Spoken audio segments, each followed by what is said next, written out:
What's happening, guys? Pete back with you for another edition of the Seventh Corner podcast. Hope you guys are doing well. On today's episode, we're going to recap Northeastern's season opening victory against Stonehill.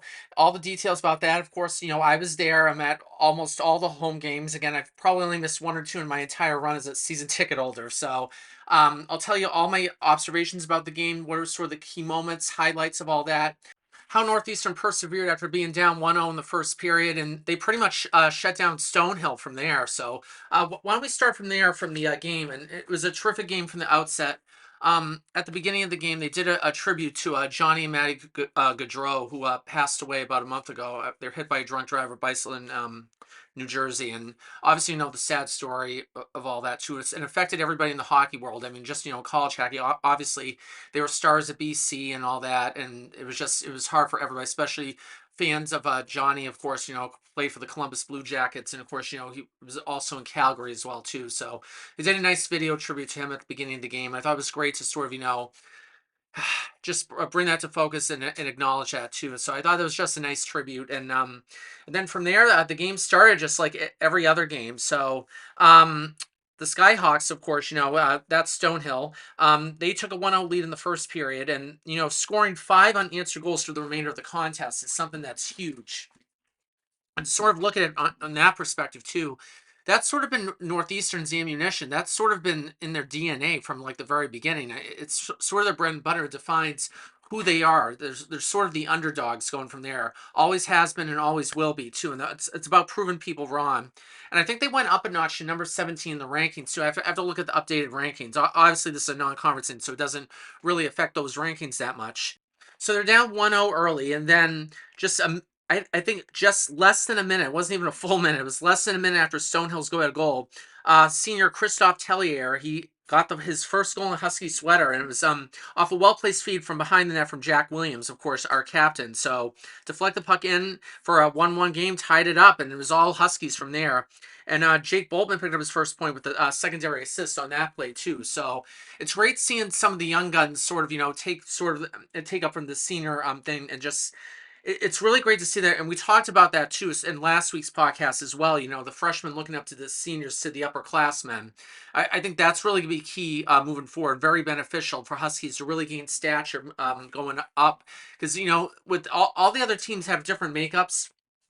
I just think though, with the whole grad transfer, the portal, and all that too, has affected college sports as a whole. Probably more so football than other sports, but hockey has this thing where in hockey it's more grad transfers than all. There not as many grad transfers this year than there was last year. Last year was a plethora of it. Not so much this year, but so after that, next on the board was Vinny Borghese and put Northeastern up 2-1 to start. That came at the beginning of the second period.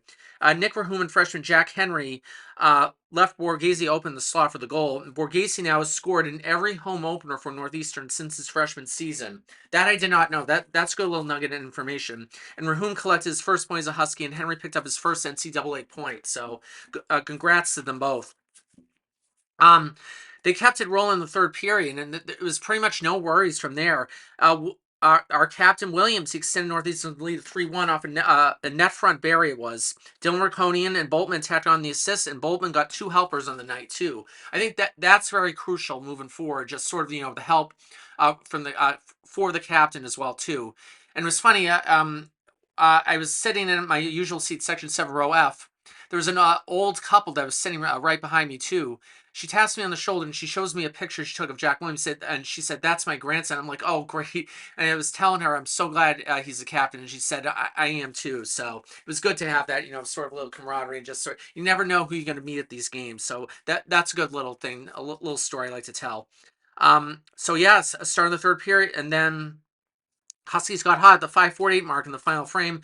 Ryan McGuire, the senior, he got his first goal in the Northeastern sweater. McGuire tucked one in with a quick fake to deke the Stonehill goaltender. The Stonehill's goaltender was not good at all. Not good at all. Borghese got his second point tonight, and Jackson Dorrington Jr. collected the helpers on the goal too. Dorrington is going to be one of the key cogs in the Northeastern offense. I truly believe that.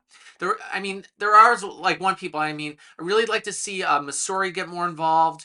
Obviously, Billy Norcross, I'd like to see him get more involved with the lines too. But of course, Dorrington, I think is going to be absolutely key for the Huskies moving forward. So, he's really going to be a key contributor this season. I can definitely feel it. And Williams nailed him in the coffin as he scored his second goal of the night with under 13 minutes left to play. So, and Racconi would add his second assist of the night, while Tellier picked up his second point with a helper too. Whitehead is now 1-0. He saved 17 shots in net through all 60 minutes of action. Borghese, along with Eli Sebastian and Seth Constance, led Northeastern 2 blocks apiece, and Williams led both teams with 12 face-off wins. So that's pretty much the opener in a nutshell. And I just think there's so many great elements and great keys, especially starting off with a victory right out of the gate. I think that's so important and so crucial to set the tone moving forward too. I mean, yeah, it's a non-conference game, but regardless, a win's a win. So it's best to take that moving forward, especially when they got such a huge matchup coming up this weekend with Denver. So, 2 games at Denver. So, first one is tomorrow night at 9 p.m., and then Saturday's game is going to be at 8 p.m. So, and then, of course, the one on Friday is going to be huge because Denver's going to be living in their national championship banner. Of course, they defeated BC in last year's national championship game. So there's going to be a lot of hubbub, a lot of energy, a lot of excitement in the building.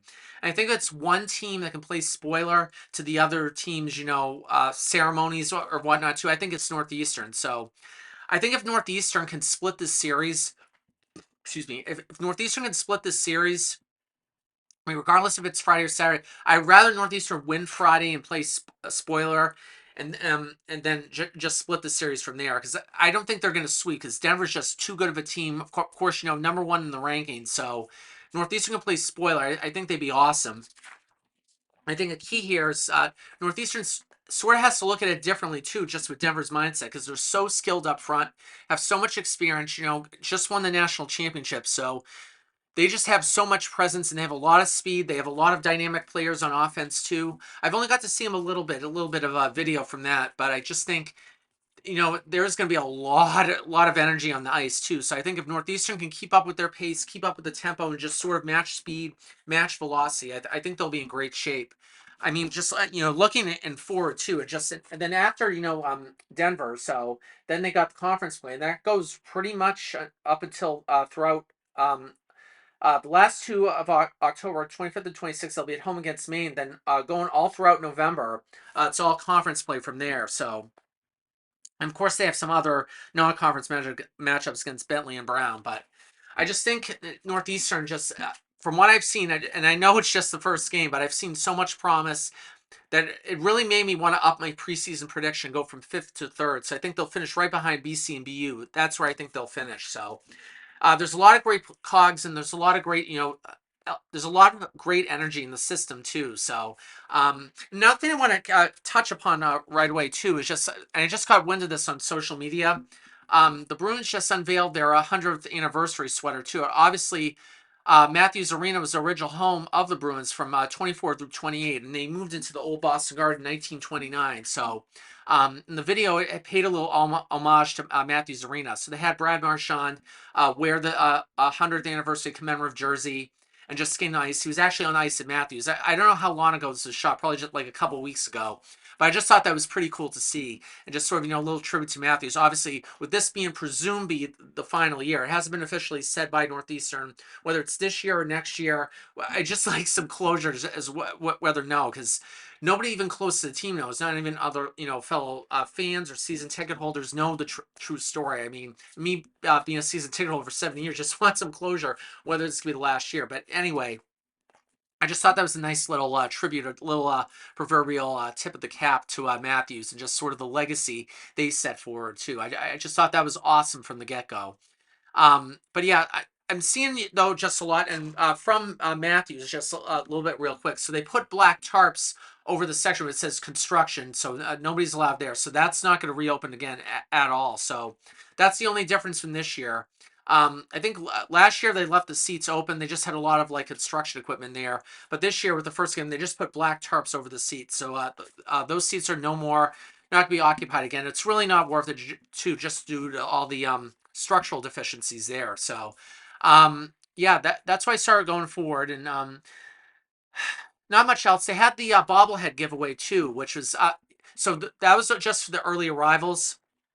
I hopped on the green line probably around, I think, 5:45. I think is when I went on. So And then going from there, then for the early arrivals, I think you were handed a ticket. It was almost like Willy Wonka's golden ticket, although I think these tickets were white or something.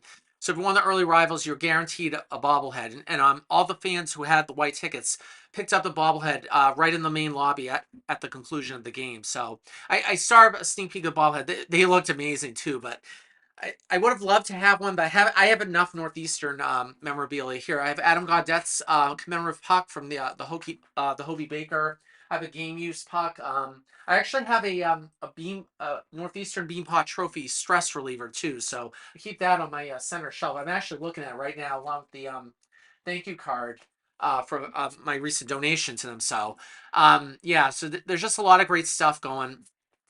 I think moving forward, I just think the Huskies, if they just keep the pedal to the metal right away, I think they'll be in good shape.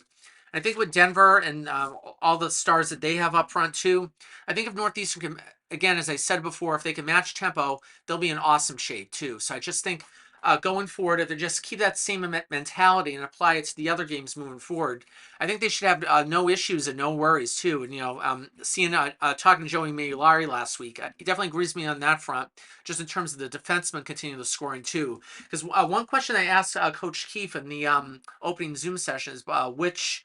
And he had difficulty answering this because it was sort of hard to like which area did they improve much? Was it forwards or defensemen? He couldn't really answer that, but I think it just sort of as a whole, like they've gone younger and the decor has gone more experienced, so they're able to I think it's inner adaptability and change within the lines, figure out which lines really work the best. It's sort of the old expression, throw spaghetti against the wall and see if it sticks. I think with that mentality, I think they'll be in awesome shape. So which I kind of agree with. It's kind of hard to gauge just sort of from there, especially with like the summer workouts and the training and just getting some early ice time in. It's kind of hard to sort of gauge immediately from the bat what areas you improve the most on, and I understand that. So that'll be good moving forward. So just with my prediction, I think Northeastern will play spoiler on opening on the banner raising night for Denver, and then we'll see what happens on Saturday. I think they may drop the game against the Pioneers on Saturday. So that's sort of my prediction. I know I said from the beginning when I started this cast, I want to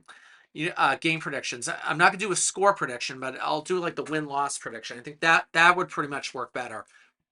Excuse me. I think that is a better indicator of how they're gonna go moving forward. So that's what's up for Northeastern this weekend, and they got a lot to it too. And then from there, it's back to conference play. Thanks once again for tuning in to the Seventh Corner podcast. See you next week. Go Huskies.